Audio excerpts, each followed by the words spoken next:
सूरज और धरती का अद्भुत संगम ही संसार है और संसार की समृद्धि ही मानव है और मानव का जीवन ही अद्भुतता की रचना है।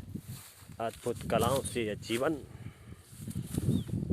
परम लक्ष्य की ओर जाता है और जीवन की परम लक्ष्यता उद्देश्य की प्राप्ति करती है।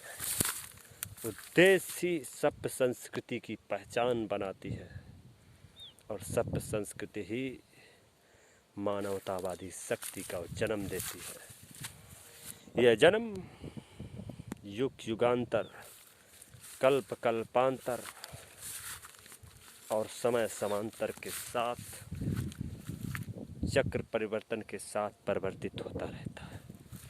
इस जीवन का महत्व प्राणों की आहुति देकर भी अद्भुत और अगम्य बनाता है और अद्भुत अगम्यता से ही जीवन की ज्योति प्रकाश पुंज के रूप में प्रज्वलित होती है। संसार की सुख समृद्धि मानव की अद्भुतता के प्राणों में सम्मिलित रहती है और यही सम्मिलितता से ही प्राणियों की उद्गम शक्ति का विकास होता है। उस परमात्मा का जीव पुंज ये मनुष्य है। युग युगों से इस मनुष्य की पहचान इस संसार में ही नहीं, संपूर्ण ब्रह्मांड में है। मानव का जीवन देवतुल्य है। इसी जीवन में जीव सुख शांति हानि लाभ जीवन मृत्यु के चक्र से होकर गुजरता है और सब यहीं रह जाता है। जीव का उद्देश्य होता है कि वह परमात्मा की भक्ति करे, समस्त मार्गों को छोड़कर निष्कपट भाव से उस राम की भक्ति करके आत्मा से परमात्मा की रास्ता को जोड़ दे।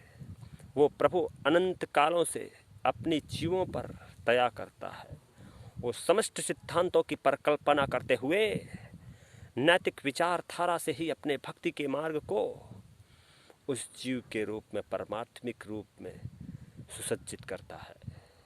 जीवन का तिमिर प्रकाश को भी वो उज्ज्वलित कर देता है और उज्ज्वलित ही जीवन परम पद मोक्ष की प्राप्ति करता है। वह प्रभु रत्नाकर अपने जीवों पर युग युगों से दया करता रहा है। वो प्रभु ही अर्थ धर्म काम मोक्ष इत्यादि समस्त निवृत्त कर्मों का जीव के कृपापात करता है। जय हिंद, जय भारत। मैं आदित्य निषाद, कानपुर देहात।